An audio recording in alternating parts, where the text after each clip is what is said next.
Welcome, everybody. Good morning and happy Friday. Guten Morgen. How's everyone doing today? Getting ready for the weekend, I hope. Weekends are my favorite. Soccer season starting again. Oh, that means you're going to be running to games all day long. So my next 10 months will basically be soccer with a side of soccer. Uh-huh. But that's okay. Nothing better than watching your kiddos play. Having fun, learning, hanging with our friends. Yep. Kicking ass, hopefully. Taking names. A little bit of everything. That's what my dad used to always say. It's time to kick some ass, take some names. There you go. I like that.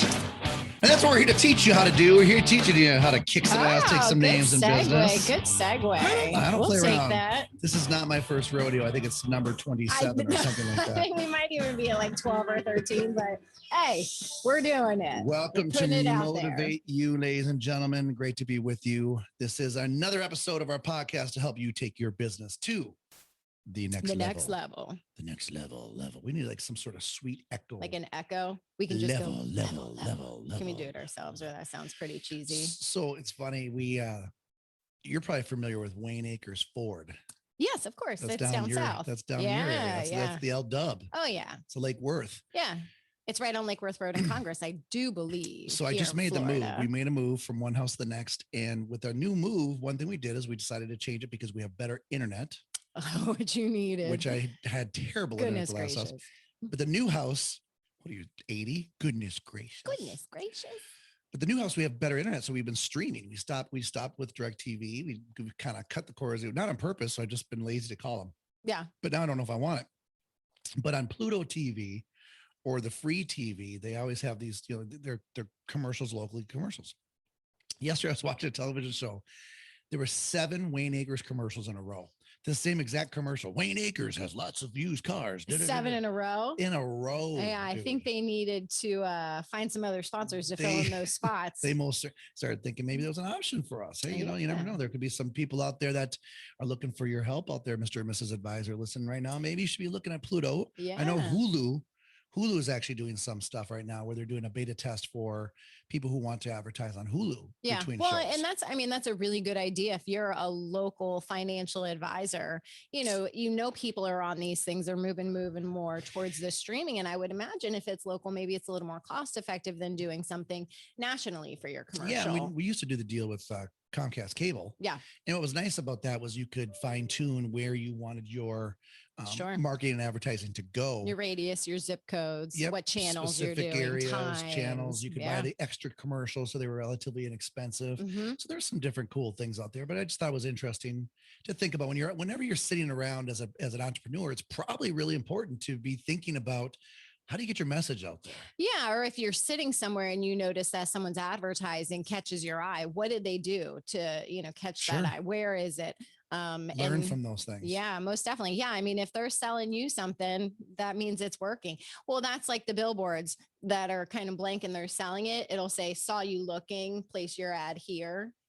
I like not necessarily billboards for, advisors right now, but just saying it catches your eye. I don't know if they have these everywhere, but I like the billboards in Florida. When I first moved here, and the billboard says, your wife is hot. Oh yeah. The AC one. Yeah. It says, your wife is hot. And fix your AC. Huge letters. Your wife is hot. It's time to fix your AC. Yep. It's pretty. There's just things that catch your mind. No, Sure. I've never used that company. Have you? No. Knock on wood. I haven't had to. My AC is working just fine here in the Florida summer. I was just trying to figure out if the advertising was working or not. But no, but I would remember it. So I'd be like, oh, what was that, people? And you could probably Google your wife is hot. I don't know if you really want to do that necessarily. You might not get AC companies popping up. Fair enough. I have some bad news. Yes. Oh no, I don't like bad news. August 27th, 2021. That would be today, I believe. Mm-hmm. Bank of America came out today and they gave us a gloomy forecast. Okay, for the market. Let's talk. I mean, very gloomy. Yeah. The bank, and this is coming from FinSum plus Magnify, but the bank says that record high prices and volatility mean a big correction looms. Mm-hmm. They believe the market is underpricing the risk of the Fed policy change. And with that comes, or when that comes, it would hit like a hammer. Those usually hurt. Hammers hurt. Doesn't feel good. You ever been hit by a hammer? You ever hammered and just hit the hell out of your thumb? Yes. Yeah. Doesn't feel good. No. I'd rather avoid that. They even gave a name to these bouts of volatility: shocks. Fragility shocks. Right? That's Say that one more that's time. not as easy as you think. Fragility shocks. shocks. There we go. But I keep thinking of a Christmas Story. Fragile. Yes, the leg, the lamp leg. Fragile. I have that lamp leg. I know. I'm looking at it right now. Yeah, it's right next to me. Got that for my son for Christmas. According to the bank, and this is a quote, "We believe the U.S. equity market is underpriced the risk of a looming tapering cycle. After all, the equity market has feasted on record monetary support post-COVID, and the Fed's outlook remains impaired by the extreme uncertainty in the macro forecast on which they base their decisions."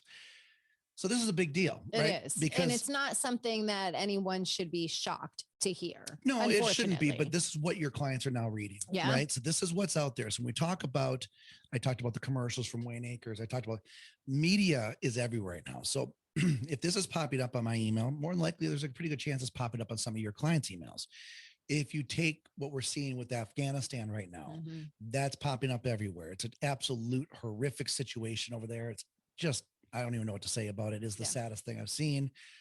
More than likely pretty damn unnecessary, but it is where it is right now.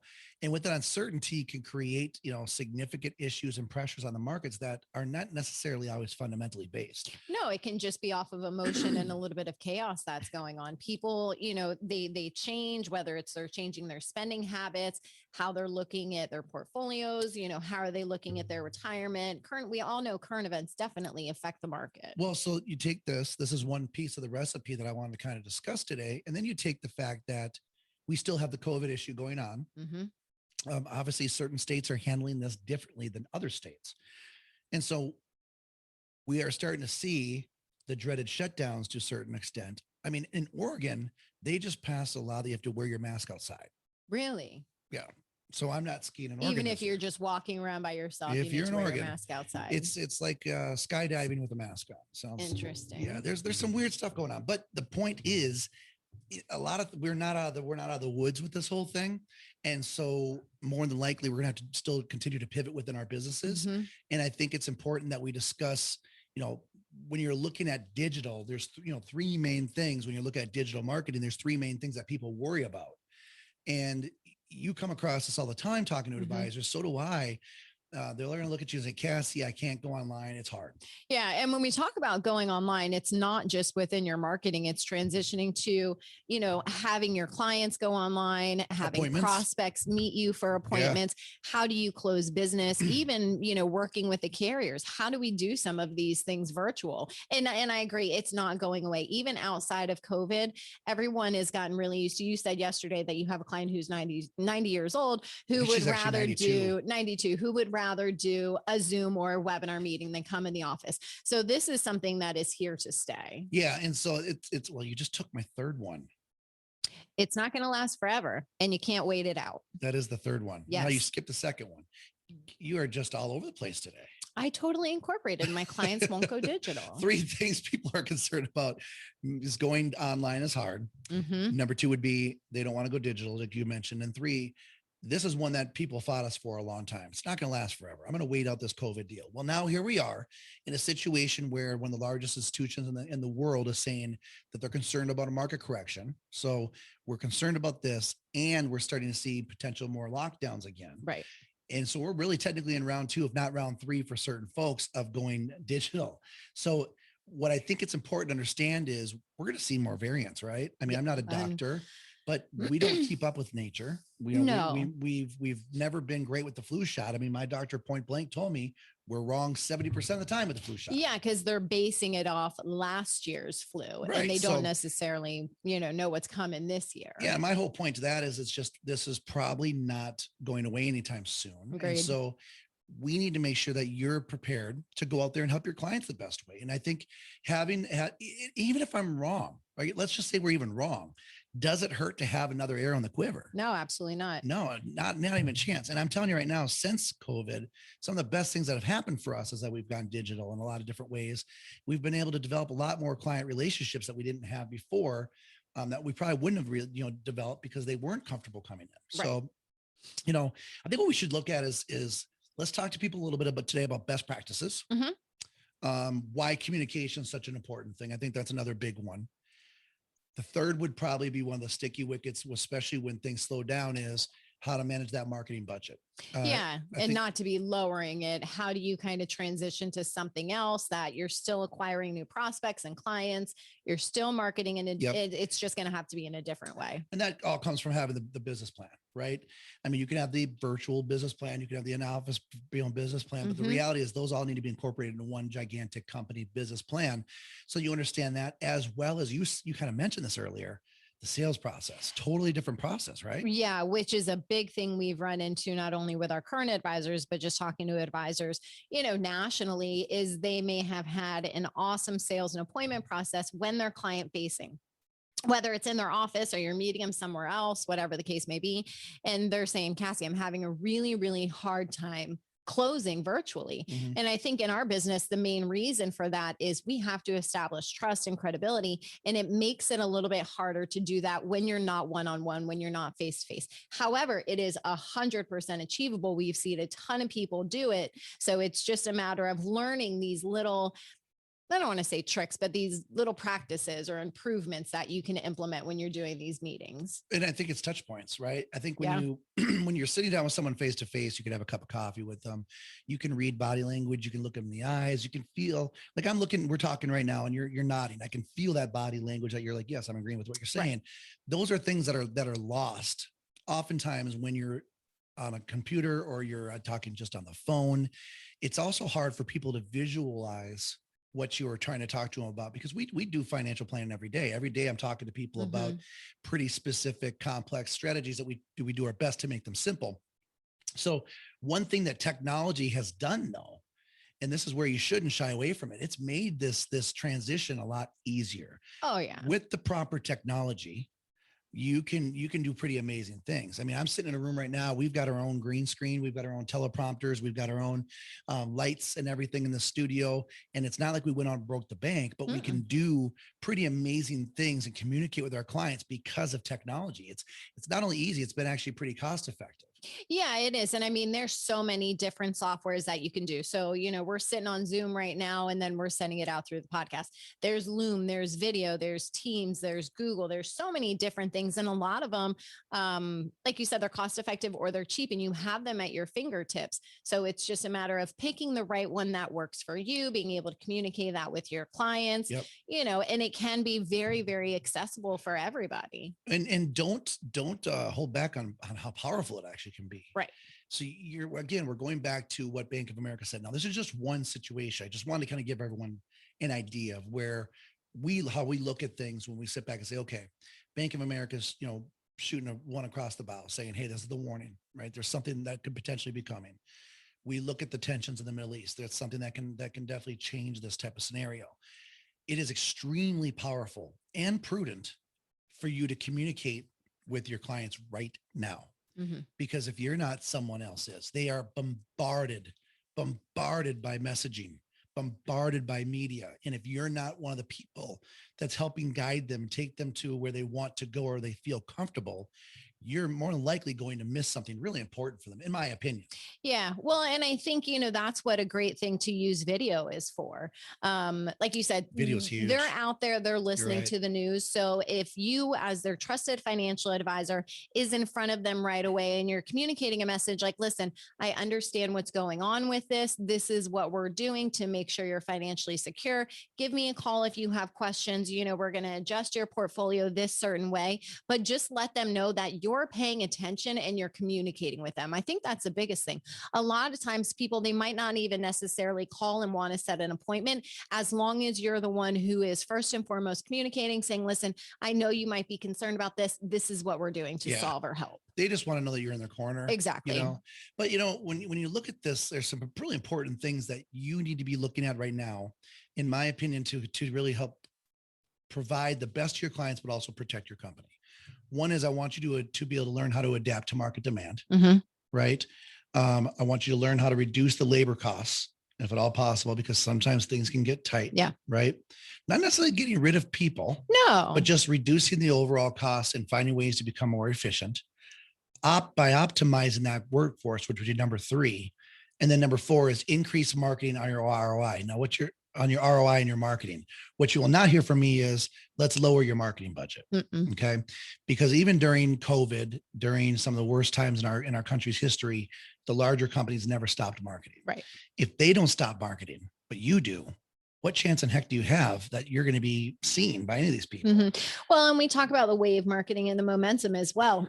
once a business stops marketing, they stop filling their pipeline, it makes it that much harder to get on the bus. So, we kind of mentioned it a few times. It's all about adjusting, maybe doing different things. But yeah, I agree. To just stop getting out there and being in front of people, it's going to take you, double, triple the time to get back where you were once you do start again. Yeah. And that's why I like Automate. One of our systems that we have here with Motivate is I think it allows you to simplify the essential tasks so that you're really able to focus on the things that are important within your practice, which then creates a significant amount of productability. There's a lot of credibility that can be built from these things. You mentioned video. Just keep in mind, folks, not every video has to be a professional $10,000 video. In fact, we recommend almost against that. Yeah, right? The majority of them. I had this conversation with one of my advisors the other day. I said, grab your cell phone and shoot a 30-second video. It can be a 2-minute video. Those have, I think, and I personally, I totally could be wrong, I think they have much more of an impact than that salesy, and not salesy. It's always good to have a nice intro video, maybe on your website. That's a few minutes long. But if you have a very personalized video, that's just you being genuine, authentic, I think clients and prospects appreciate that a lot more, and it hits differently. Did you say you could be wrong? I've never heard you say something like that before. It's not true. I normally you're like, I'm never wrong. I've never said that.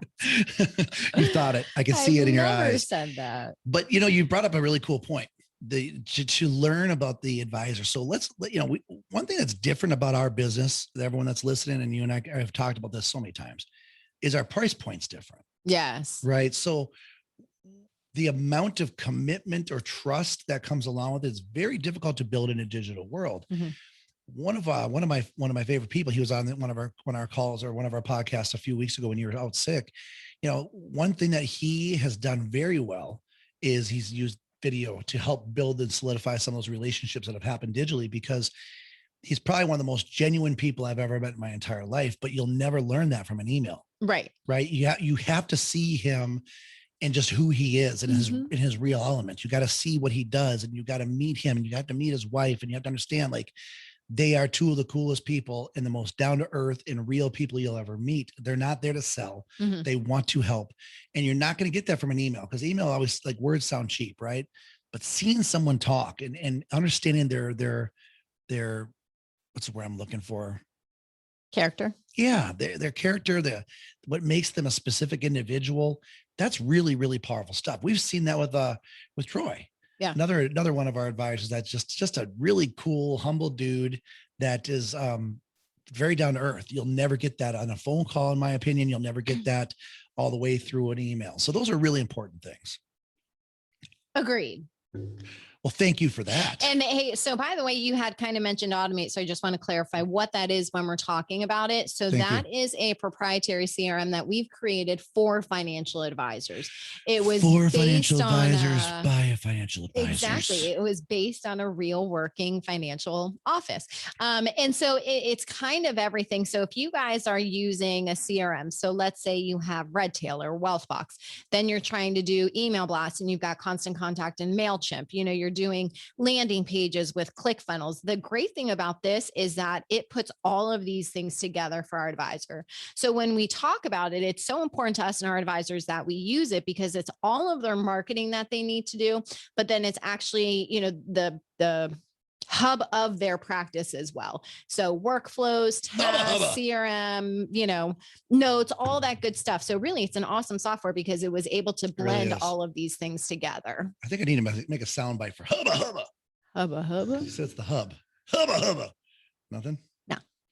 All right, we'll let that one go. But you're right. Finding those tools are going to be very important, and finding tools that are specific to our business is going to be very important. Yes. That's why I love Automate. That's why we built it, because it allows you to kind of look at things short term, but also long term.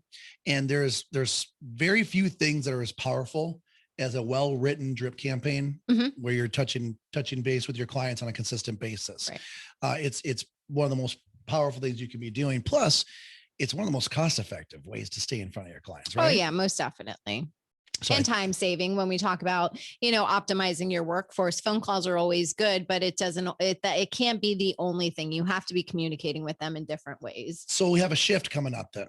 So when we talk about live events, some of you are blessed enough to still be able to do live events. I know we are here in Florida. You can still do live events. In fact, we had live events in Georgia this week. We had live events in Texas. We had live events we've got one in Illinois coming up, Pennsylvania. Who else just did one? Someone else just did one. But live events have been okay. We've been able to see those things happen. People are transitioning back. So that's been exciting for people. For those of you that are unable or your state's getting weird, let's pivot. Let's look for something different. Let's find some different ways that you can get in front of some people if those are not going to be there for you. So there are different options out there for one-on-one appointments, whether they're live, whether it's going to be a webinar. But let the registrants know that you're just trying to make sure that you're being ahead of the curve, and don't throw surprises the day of to cancel if you have a webinar or a seminar. You're looking at me confused. I am confused. If you are having a live event, yes. I probably didn't communicate this. No, well. you did not. No, because you're having a little conversation about, one-on-one appointments, webinars, appointments, and then you transition to, but I'm just saying, if you have anything on the books right now, let me try this again. Okay, let's go. That was me rewinding on tape. In German. I do like German. Anyway, if you have a live event right now, please communicate with your clients right now. Let them know that things could change. Don't just not show up. Have a backup plan. Have a backup plan. Let them know what your backup plan is. Have those things dialed in, because there could still be ways, if they can't come to the event, that you can utilize that lead list to create another event, maybe virtually. Yeah, I mean, that would be my first suggestion. If you guys are running into a scenario, no, actually, it was my suggestion. You have an event maybe a month out. Yeah, definitely have a contingency plan and be communicating that with prospects. And I wouldn't necessarily do it right up front, but if you see something going in a direction, give them, plenty of a heads up. If it's a week and a half, whatever the case may be. Yeah, and you're not the only ones that are being hit by these changes. Your circle of influence, your friends in this business, whether they're CPAs or estate planning attorneys, personal injury attorneys, mortgage brokers, real estate advisors, whatever you're using, or if you have as far as your COI, they're all in the same boat right now too. So it's really important, in my opinion, to touch base with those folks. See what type of things you could potentially do in a joint effort. Sure. To get webinars going, to talk about common topics that might work. Concerns that kind of integrate in between the two, whether we all know taxes is huge right now. So if you're talking about taxes in the market, how is that affecting someone moving forward? Address those things together. Yeah, it's a fantastic way to go about. Just be creative, right? I mean, that's one thing we always talk about. There's no such thing as bad marketing. No. And I think some people are scared. It could be expensive marketing. It can be expensive. Well, that's what I was going to say. Some people are scared to try new things on their own, like shooting out a video or writing an email. If you're spending thousands and thousands of dollars, obviously you want to make sure you're doing that correctly and you're implementing it to get the most bang for your buck. But like I was talking to someone and they said, oh, I get so nervous on videos. I stumble my words or I say something wrong. And I said, you know what? I always tell myself, and we do this a lot when we're doing presentations or webinars or phone calls. If I mess up, really, I'm the only one who knows that I messed up. So it's okay. Except on this podcast, because we make fun of each other when we mess up. Correct. We'll call each other out. That's on a regular basis. You just told people I basically had a mental stroke while I was talking about all this stuff. I did, but that's just, out of friendship. I want to make sure you're top notch. So if I have to call you out here and there, it's thoughtful. My duty. Thoughtful. I know. Yeah. Speaking of, there's always the way to get this thing next level is to make it smart. You know where I'm going with this? I do. So when we talk about smart, see, call me out. Oh, people, just someone call me so I can have a friend outside of this guy. Come on. I do. And I'm sure when we talk about SMART, it's an acronym, and I'm sure a lot of people have heard this. But when we talk about like your messaging, your marketing, really whatever you're doing, you want to be specific in your call to action. You want to be specific in your messaging. If you're doing a webinar, in your communication beforehand, whatever the case may be, we really want to have a good subject matter, and everything else is kind of building upon that, a good pain point, and you're providing that solve. Be specific in your messaging. That's one of the hardest things it took for me to get 2. Because I used to cast a wide net. I used to sit back and say, I just need to send out 20,000 mailers. And as long as I send out 20,000 mailers, I'll be good to go. Right. I mean, and then I would look at it and say, well, I sent out 20,000 mailers, 30 people came, 60 people came, whatever it is. There's still 19,970 people left. But that's not necessarily what I want to be doing, right? When you talk about things being specific, keep in mind, how many clients do you actually need per year to be successful as a firm? Right. And what is the game plan when you're looking at your measurable results, when you're looking at, your goals, are they attainable? Are you being relevant in today's world? These are all the acronyms that come along with SMART. Are you using the proper timing? Are you able to sit back and really evaluate yourself and then revise things as necessary? Because one of the things I learned when Cassie came on board for me is I was just a machine. Now, I was a machine that was spending a hell of a lot of money, and I was making a hell of a lot of money, but I was spending a hell of a lot of money, and I could have saved a lot of money by not spending a hell of a lot of money if I would have been smarter with the money. Yeah. So it comes down to, really being specific about what you're trying to accomplish, who you want to work with. What are your overall goals? I mean, could you seriously sit down and handle 400 new clients this year? Is that a reasonable scale for you or your team, or are you in the 25 to 30 range? Yeah, and you'd be happy. And I think the last two are really important to be able to evaluate what you're doing and then be able to revise it. Yeah, be honest. A lot of people, and it's even businesses outside of our industry, is they keep, trying something new, pumping something out, but they're not actually taking the time to look at the numbers to say, did this work? Was it efficient? And what can we change maybe to make it better? They just very quickly move on to the next thing. And that's, the conversation you were having is, yes, it was working, but how much time and money were you wasting by not taking a little bit of time to evaluate, how did this go? Really, what is my ROI? And the same thing with your clients too. If you're working with, a big number of smaller net worth individuals, just so you feel that you have that activity, what is that going to happen in 2, 3, 4, 5 years when you have all these clients? Jam. Yeah, that when you're already late. You have to service and take care of. Traffic jam when you're already late. Alanis Morissette. Thank you. But it's true, right? It turns into a significant traffic jam if you're working for the wrong people. If you're trying to help out the wrong people, eventually you're servicing everybody for free or whatever, and you're not able to make it. You're not a non-for-profit. Right. Did you know that they're potentially coming out with another Terminator? I was not aware of that. I know it sounds like a really weird transition, but it's true. Arnold Schwarzenegger just came out and told him they better hurry up because he's going to be in it again. Yeah. But he's saying, hey, hurry up. Like, let's get this thing moving because you don't know how long I'll be here. I don't know if that's what he said, but that's what I assume he said. Now, did you also that 58% of people surveyed said that they would use some form of robo-advice by the year of 2025? Which is a scary thing in itself. Have you not watched The Terminator? That's terrifying, right? Robots taking over the world. I did watch Matrix last night, which is kind of red pill, blue pill. Same idea. Yeah, the original. Yeah. So when you look at this 58%, now here's my belief on this. The clients are looking for something that's relatively easy to deal with, and that they're also being marketed to by these robo-advisor companies. And there's a lot of issues. Right now, we're looking at 2 million robo-advisor or Americans using robo-advisors in 2018. They're expecting it to be 17 million by 2025. So you are now not just competing with each other that are listening to this. Now you're competing with a robot. And you have to be able to show your differentiating value within that. And so when we talk about technology changing, your whole market share is changing.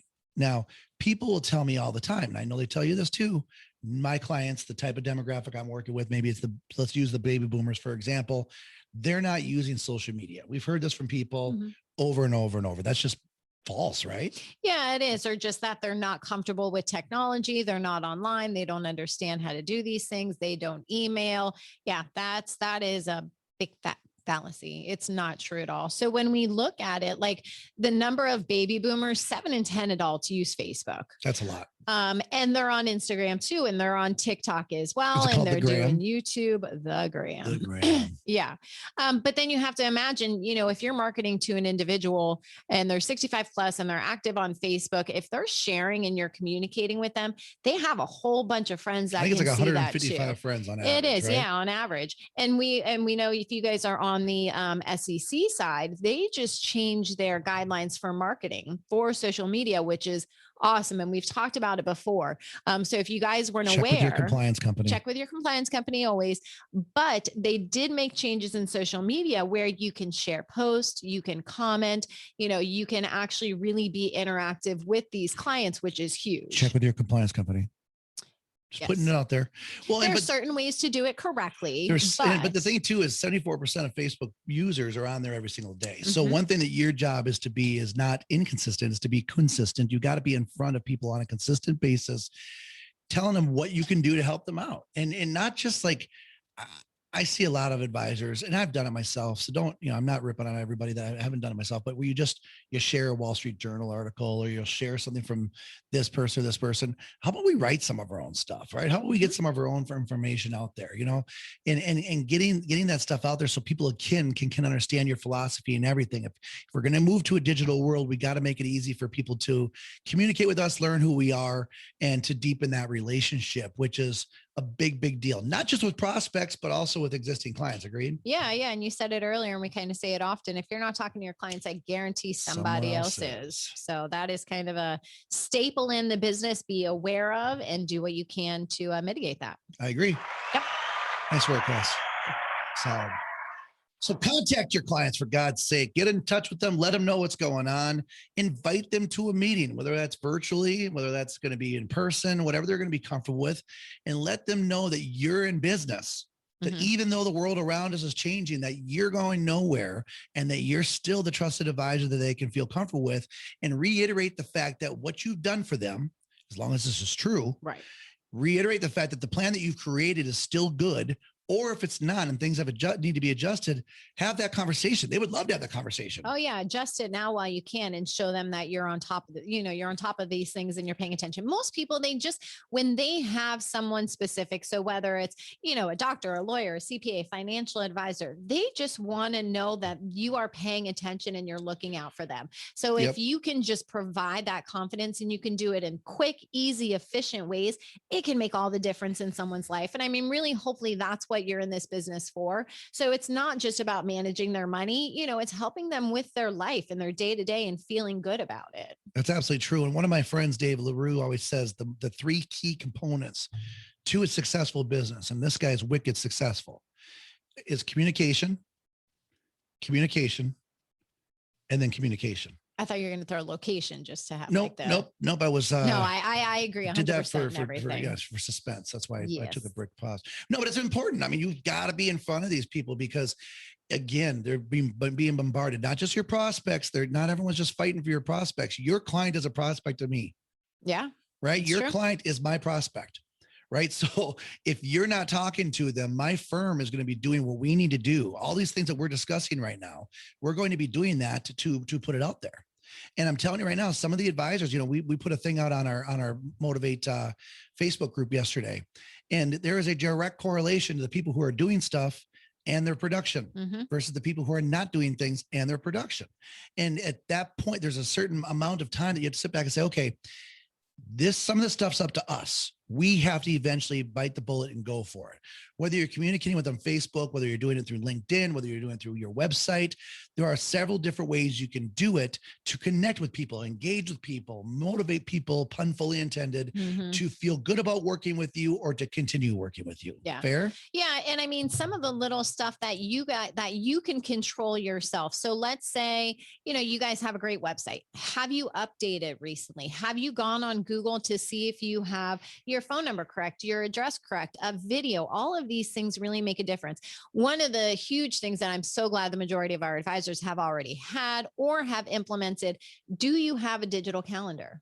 Do you have a button on your website, every single email that says book your appointment here? They click the button and it goes directly to your calendar. If you do not have that, please get it. There's all different companies. They are not expensive. You're going to lose a lot of opportunity if you don't have this small, simple thing in your practice. Simple things that get rid of hurdles. I mean, those are all big deals. You and I were talking with one of our marketing associates yesterday. We were talking about landing pages and how to initially get that lead, bringing them to the next page, And then, they could either email the video to them from the VSL, which is a video sales letter, or we could just let them watch it right then and there.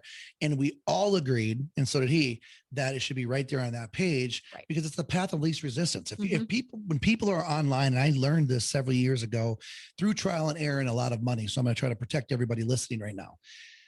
What I learned was the importance of immediate attention. So when people are online, they do not book an appointment for 2 weeks out. They do not book an appointment for 1 week out. They book an appointment for tomorrow or today. Right. Yeah. They want a different now. thing. Yeah. It's a completely different type of clientele. We can blame Amazon for that. Yeah, they want it now. Yeah. I would wake up and I would go, man, tomorrow's not going to be that big of a deal. And I'd wake up and I'd be like, damn, I have 7 appointments today. They just jam it out and they book them right away. So that's good and bad. Be prepared for it. But what a fantastic catalyst. What a fantastic way to get appointments going for your company right off the bat. Now, to do it, though, you have to make sure. Now, the number one thing we see, because I've been speaking a lot across Florida lately, mainly because we're open, but we've been talking to hundreds and hundreds of different financial advisors in the last couple of months. And what we've seen, Cassie, is a pretty significant uptick. And I'm talking like high level percentages of people who have used digital marketing, but it didn't work. Yeah. So what's the number one thing that you feel people need to be aware of when it comes down to the marketing message? I guess I probably just gave that away a little bit. What's the number one thing people need to be aware of when they're building their digital marketing strategies? I mean, really, it's going to be your content and your audience. So when we talk about content, I think the most important thing is to not be salesy. So we were, communicating with our partner, Mike mentioned earlier on the marketing side, and he gave like a 1, 2, 3, 4, 5 step issue. So we were talking about a webinar of VSL. So the main things that you guys want to be focusing on is what is the pain point right now? Are you affected by taxes? Are you concerned about the market? And then you get more granular within your message. And then the flip side of that is you're providing the solve. If you have these concerns, I can help you. And obviously you want to write it a little bit better than that. But really with your content, you don't want to be salesy. I said this the other day and I feel bad saying it, but it's true. When you're first talking to someone, no one really wants to care or know me personally. They want to know what I can do for them. And that's just kind of how life is right now. You build a relationship later, but if someone is talking to me, they need something from me and they're trying to discover, right. Can I provide that? Can I help them with a pain point? Can I make them better, more efficient, more profitable, whatever the case may be? So you always have to keep that in mind when you're doing your content and your marketing. Well, what are you solving? I'll just say one word for you: prawn brokers. Prawn Brokers is a restaurant that we used to do seminars at before we launched Motivate. And what she just said is 100% accurate. They want to know what you can do for them. So you need to bring them the right message. For 4 or 5 weeks in a row, we filled rooms of 30 people in a room that really only fit about 20 comfortably. Oh, it's so hot doing these seminars. We would jam this thing. And then at the end of each seminar for literally over a month, I was getting very, very few, if any, appointments. I mean, people just were not signing up to come see me. And I was doing this amazing, in my mind, presentation where I was taking the stretch IRA and taking a $300,000 IRA and creating the stretch with the life insurance strategies, and I would build this like $3.5 million dynasty out of a $300,000 IRA. And I would pat myself on the back and I felt this like I was the smartest guy in the room and no one booked because that's not what they wanted me to do for them. The reality of it is that we are seeing pretty significant market volatility at the time, and people were concerned about the taxation and the overall volatility and the ramifications that would have on their retirement and whether or not they could actually live the retirement that they wanted to. Yeah, they were concerned about themselves, not their kids and grandkids. They weren't worried about that point. Yeah, at that point, they weren't worried. And I asked the question only because Cassie and I decided to contact people and do a 5-question survey at the end of each seminar when people weren't signing up. And what we found out was my message was completely off. I was completely out of touch. I was completely out of touch with my clients or the prospects. And once we shifted to what they were looking for, it all fixed itself. So when you're looking at these different things, this is the whole premise of that, what we just talked about earlier, being able to evaluate it. Right. Be honest about it. And then be adjust. Because for me, I'm a very confident person. I have a lot of confidence in what we do. I would believe in what we do very strongly. but I'm not going to sit there and let my ego get in the way. If I'm doing something that's not working, I want to reevaluate it and then readjust if necessary so that we're able to become more and more efficient and successful. Figure out why before you dump more time and money into it. Sometimes it's an easy swap. I remember, the next time we went to the seminar and we said, for compliance purposes, this is what we advertised. Yep. And you asked them, or do you want me to talk about current volatility and situations? 99% of the room said, no, we want to talk about current situations. So we knew right there that was the issue, and it did change, and we booked appointments, but we were able, just how we're talking about pivoting from, a virtual, you got to be able to pivot with your business. You can't be stuck in the same old. But that's one of the best things about webinars, right? That's one of the best things about digital is you can try out several different messaging strategies. Oh yeah. And they don't have to cost you $1 million, right? Whereas if you're doing a direct mail seminar where it's cost you a significant amount of money, you dang well better be on point with what your content's going to be. And you've got one shot to get that message across. Do the M&M rap. Go. Get one shot. Oh, do not miss your chance to go. Opportunity knocks once in a lifetime. You better.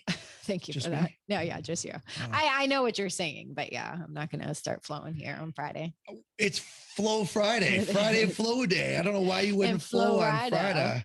Yeah, we're in Florida where it's raining like a son of a gun out right now. So don't be too jealous. But ladies and gentlemen, we are starting to run out of time. We did not cover everything that I wanted to cover this week, but that's okay. You know why?